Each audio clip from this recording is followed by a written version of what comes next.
All right, well, it looks like we are live with the Chrisman commentaries, the last word for this Friday. You guys may notice we are missing our illustrious host, Brian View, who is on his way to a wedding. And so he has left us unsupervised.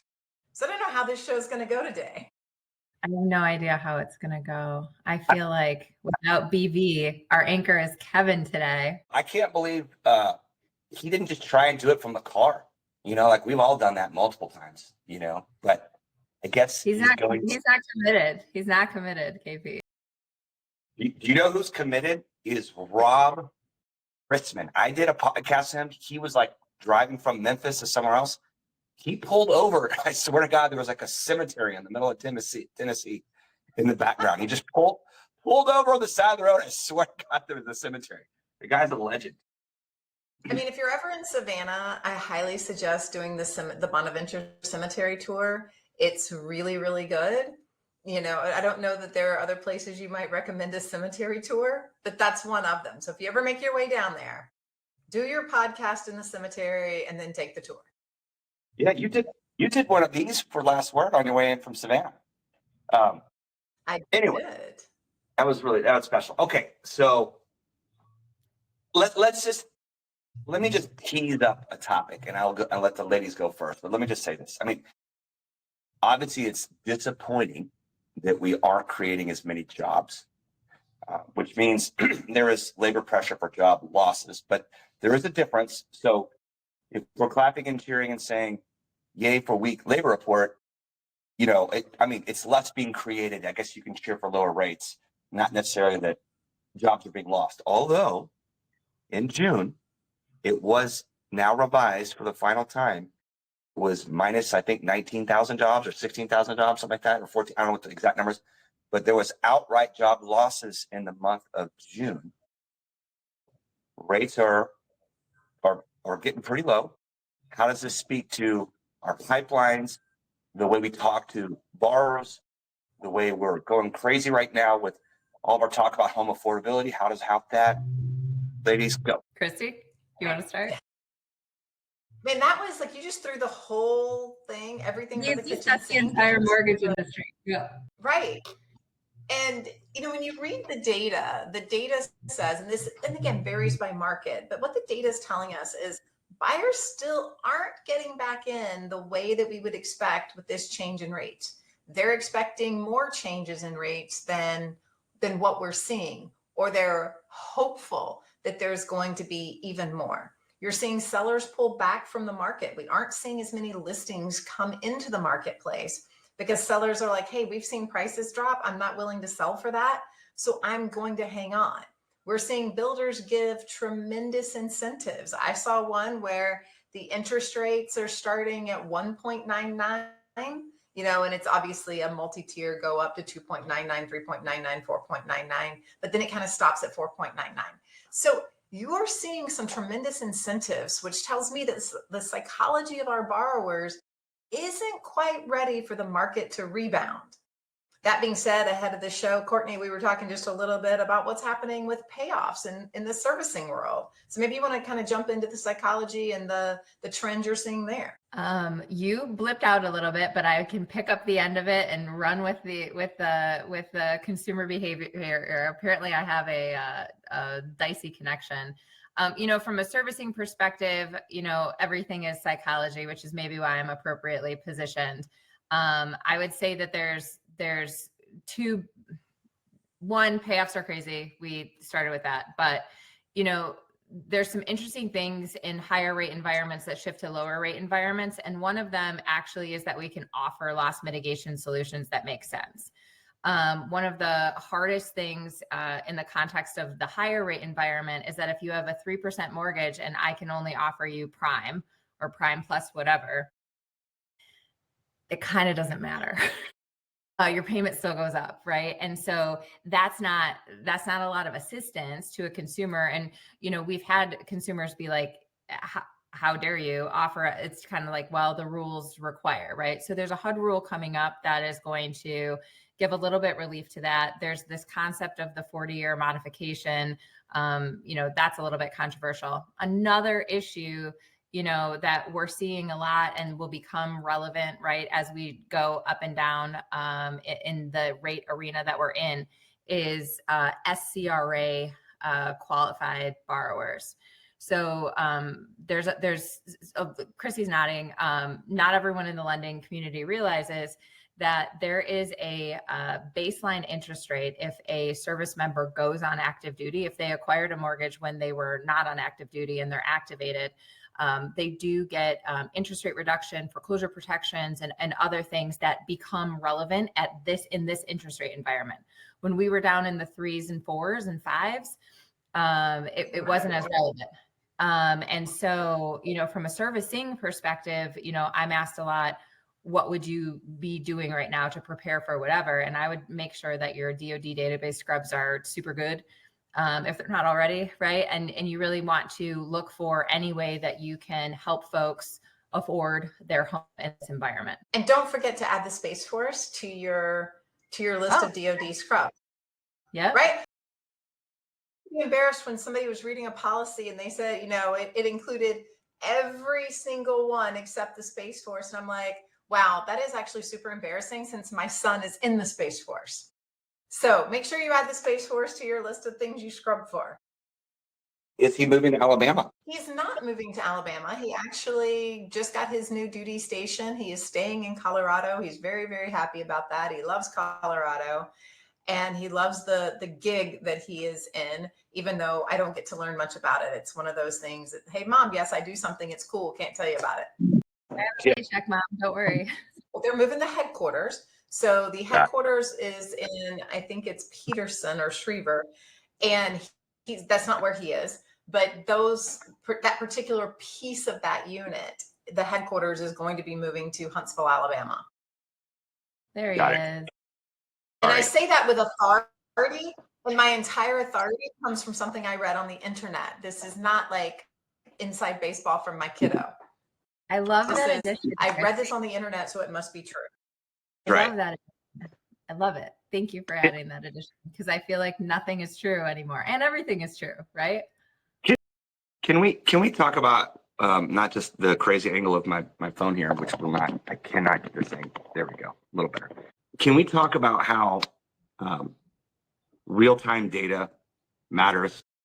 You know, like we have so many projects between the three of us and our companies that have to do with data-driven analytics and being able to, like, for example, right now, let's just say that you talk to all of your borrowers. If the rate gets to here, we are going to pull the trigger and do refinance. Here's why it makes a benefit to you. We've been talking about it for months, and the data, boom, it hits today when the rates are the lowest they've been in a year or more. And so you get to drive business, right? Can we talk about how the market would have reacted had in June, you know, or at least the first Friday of July, we saw in that month that there was negative job production in America. The BLS jobs were for the month of June, the first Friday of July, they would have been cutting at the July meeting, right? Or even before that. And so it's a very interesting topic on, you know, how data is gathered, is the BLS BS. And by the way, next week we have this humongous job revision coming. I don't know if you guys know, on September 9th, it's called the QCEW, where the states come back and give us our data. They are projecting 8,000 or more jobs will be removed from April of 24 through March of 25. I mean, just it's crazy to think about how much worse the job situation is out there than what the Fed's data and how they've been talking about, has actually been. I don't know, but you got to take it where you want. So, Kiki, I think wouldn't we all like to have perfect data and it to be perfectly reliable and be at our fingertips in a usable manner when we need it? That's the dream. That doesn't exist, and I don't think it really ever will exist, because you've got humans reporting, you've got systems and processes, you've got timing that has to happen. And when you compile all that together, it means we have an imperfect system that we have to operate from. And I think about credit. I'm going to use this example of credit reports. When you go into a company today or go online and do an application, your credit report comes back pretty much instantaneously, and it's mostly correct. When I started in the business, KP, when you started in the business, we filled out a form, we sent it off, it came back like 3 weeks later, and they had gone in and verified and done all the different things. Systems, processes, the way we look at data changes. When I first got credit reports, they didn't have credit scores on them. You know, today we live and die by credit scores. And now we're talking about whether or not do we need those credit scores. Like, things move and shift. And so the fact that we want to live in this utopian world is great, and we should work towards that. What we have to do is figure out how to live with the data that we get and know that we're going to have imperfect inputs to make the decisions that have to be made in a timely fashion. I mean, I would be remiss not to humble brag in this moment. Do it. Thanks.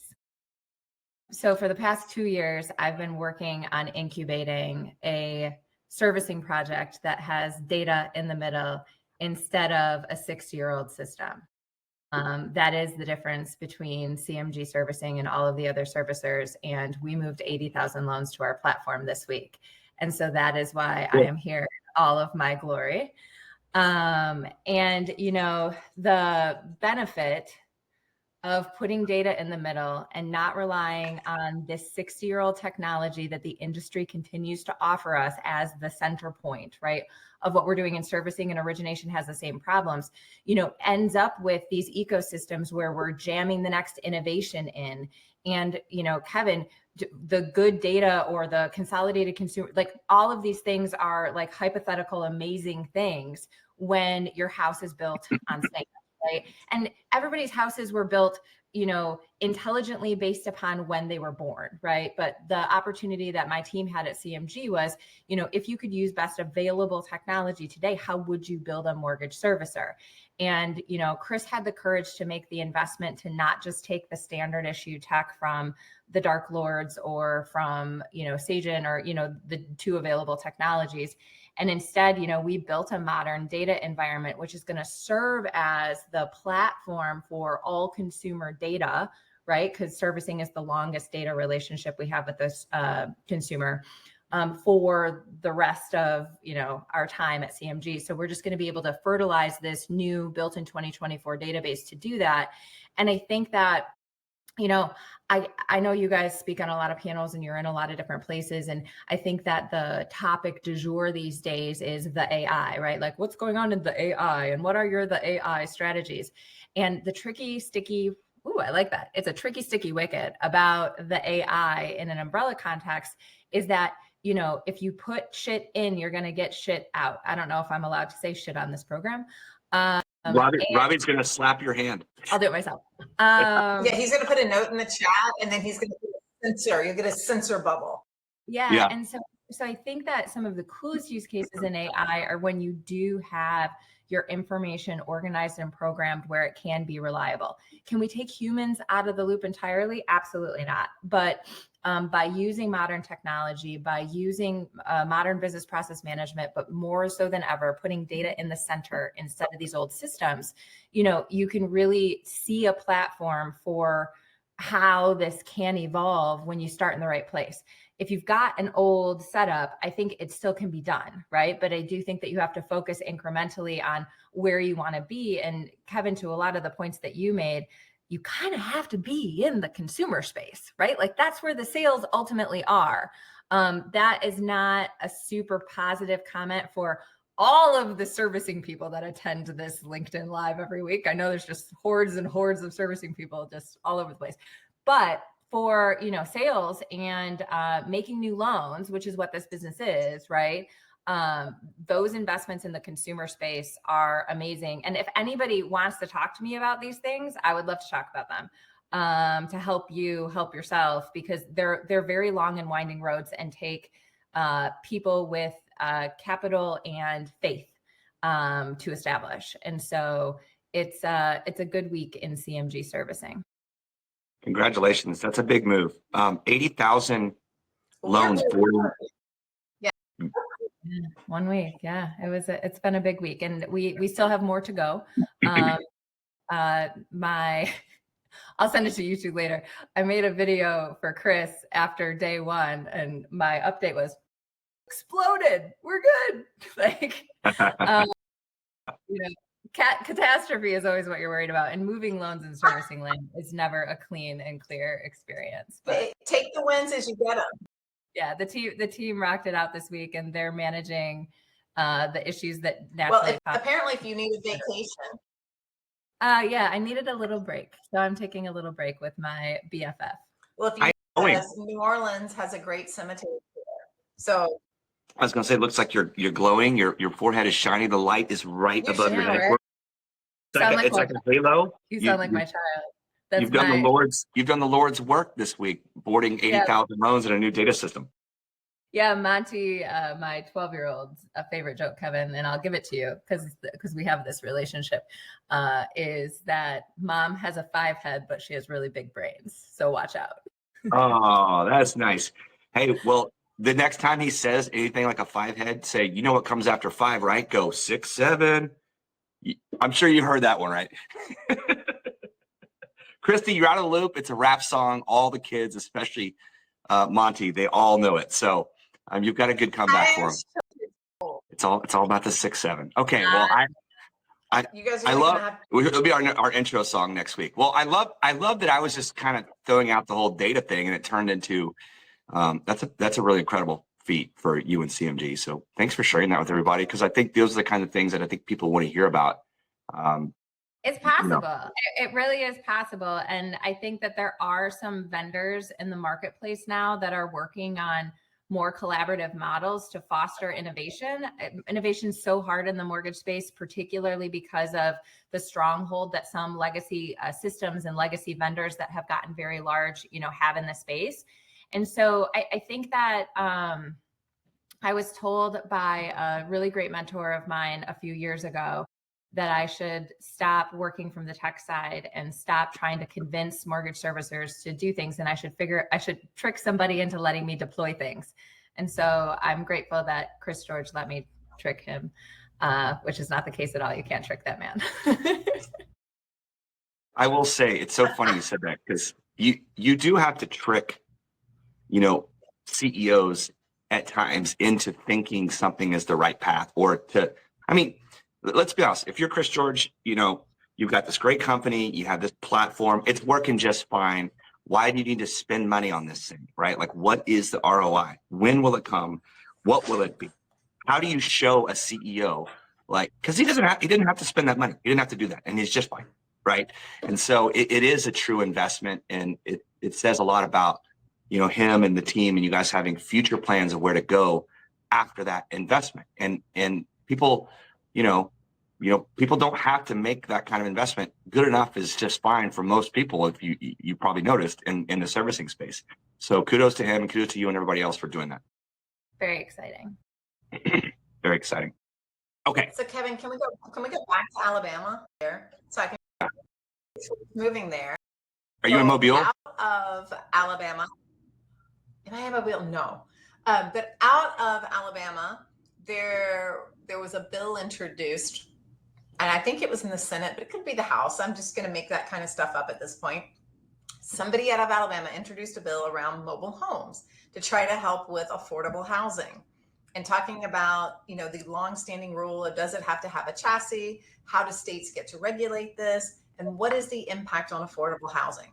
So let me just say, I care a little less about whether or not there's a chassis or anything under it and how that impacts it. The thing that interests me about that article was, how are we tackling affordable housing, and how does manufactured housing or off-site built homes, right? So it could still be stick built, just not built on site, but shipped in. How does that play? Well, I don't know why every state. I know that was kind of a lot of a mouthful. So no, it was a good one. I'm waiting for KP's response. Yeah, obviously I'm against every state having to weigh in, which I think is silly. But I mean, the reason why construction is so expensive is because every state, every city, every county, everything, every school, every fire department, everybody. If you ever looked at your tax bill, it doesn't. Yeah. I mean, there's like 20 line items on there, and they all go up, and they never go down, ever. And every little thing wants their piece of the pie, and that's after the house is built. But let's get back to construction. It's expensive everywhere, and every little municipality, every awfully run city council or county or city or state in some cases, they all have to make up for the fact that they suck because they're government employees and they aren't good with money, and everything is more expensive to build.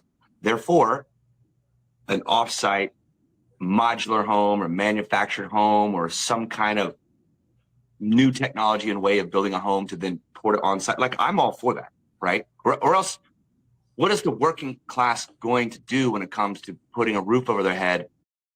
There is no housing stock, under a $300,000 home price. I mean, it's like less than, I think, less than 4% or 2.5% across the country for that price point. So I'm all for it. I hate that states have to step in. I would love to see the Fed step in. Those silly guys in DC and girls, they can't even. Well, I guess it's really just a guy at this point. They can't, President Trump can't even sign the trigger lead bill. So, like, we have a bill that's passed, and by the way, he's not even gonna like make some fanfare about it and do like an Instagram meme and show the whole world. He's just gonna sign it off camera. So I guess they're kind of worried about that. But yeah, they just need to. I agree with you. They need to go nationally on this and put some horsepower behind this, which I think is what you're alluding to with the Emergency Act. We have an affordable crisis emergency. He's going to use the Economic Emergency Act powers that he's using that's being challenged in court for tariffs to now say that we have a housing emergency. So maybe he'll push some legislation through for manufactured housing and mobile housing and modular homes. Is that where you're going with that? I don't know that those two things are connected, but I think it's an interesting topic. They could become connected. This bill was separate and introduced by somebody in Alabama. Then you have what you're talking about with, is he gonna say that we have a national housing crisis? And I think if you ask a lot of people, we do. Like, it has been an interesting 5 years that we've had in our industry. It's a big roller coaster. Well, it's funny. I was going to put a bow on it. It's funny. You said if you ask a lot of people how they feel, we do, but the data supports it. And my old teammate, Mindy Van Soen, she put a funny comment in there that like everything's clear looking in the rear view. But everyone has known all along that jobs and labor have been softening. And so, you talk about like last November, over 860,000 jobs were wiped off of the jobs reports. Like, we know jobs are weakening. So yes, I agree. It gets more clear, but we all know, like to your point, Christy, we feel that it's hard to own a home. So go ahead, Courtney. You guys really, that's a lot of setup there. I think that KP's right. I think that anytime something's regulated at the state or municipal level, it just becomes more difficult and about the collection of money. I think KP is half right with regard to government employees. I think that if the government permitted things to get fat and things to get lazy, we have to look at the leadership over time periods and expectations of mediocrity. Because you can build high performing teams. It takes more effort. It takes more energy. I can't tell you the number of times my team yelled at me this week and I just had to sit quietly and let them be stressed out about what we were doing. Right. That's a story for another day. I think that maybe an interesting collateral issue to the affordability one is the insurance crisis one. And I say that because I do think that they need to be tackled at scale. Integrated models that are happening in multiple geographies so that we can really see success in these places because, to a certain extent,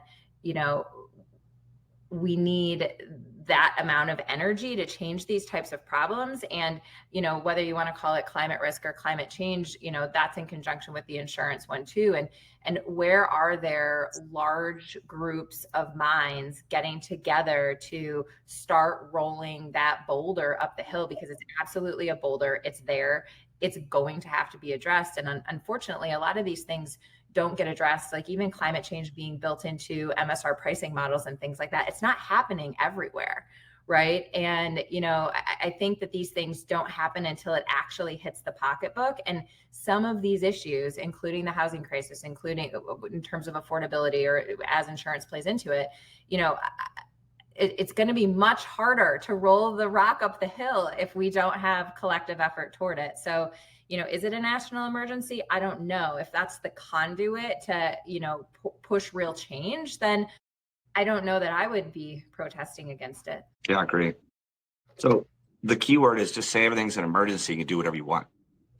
That's the key word. I think that there's some ethics involved, but I think it's close. I'm just trying to bring Where's our quadrant? Where's that quadrant that says, is the impact going to last more than 5 years? Does it have to be decided today?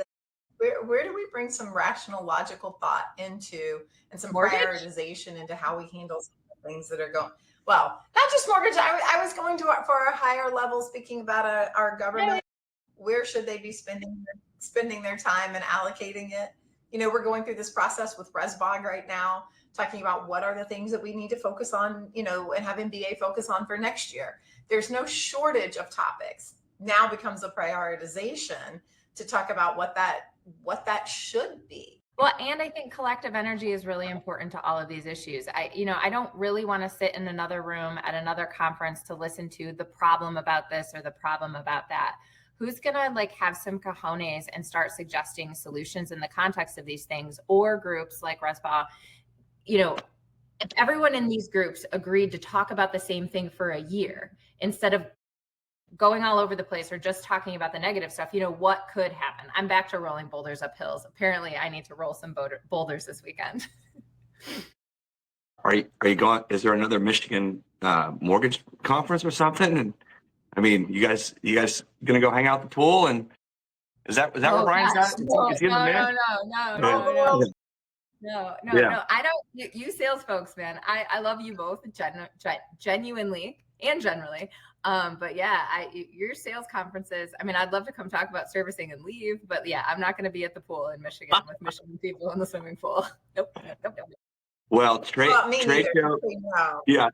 I was going to say trade show season is kicking off here. Obviously now with Labor Day week being over, and I'm not sure if y'all have any parting thoughts or any shows that you're gonna be at and be on the road. If anyone wants to come see you too. Apparently Courtney is going to be a ninja and sneak in and out and drop a smoke bomb and leave the stage. Dallas, Vegas for me in the next few weeks. Why everything's in Texas? I mean, Christy's in Texas. I'll go to Texas for Christy. Texas is awesome. Let me know when you're here. I'll come up and hang out. Nice. What about you, KP? Or come to Austin for a weekend. It's great fun. Yeah, it is. Gosh, I mean, I'm on. KP, I got some new orange. I'm ready. Well, we need it since we got beat last weekend. So both my teams, my Cowboys and my Longhorns, both had to go on the road and play against defending national champions at their home field. And I got to say, I was okay. Like, if I'm going to take a loss, it wasn't a beatdown either way. They both played, I think, good enough to win. They weren't supposed to win. And I feel like it's a nice building block into the rest of the season. So I'm gonna leave all my football jargon on a positive note after my Cowboys lost last night and my Longhorns losing last Saturday. You win some, you lose some, but everybody who joined us on the Christmas commentary last word is a winner, and everybody who watches it on the replay, absolutely a winner, because you at least got a laugh out of it today. Hopefully you learned a little bit of something. You got your mind going and thinking of things, and we look forward to seeing you all next week, same time, same place, probably the same humans. Lock those loans. Lock the loans. They're flying out of the sky right now. Go ahead, Courtney. Take us home. Go Lions. Thank y'all. Happy Friday, guys.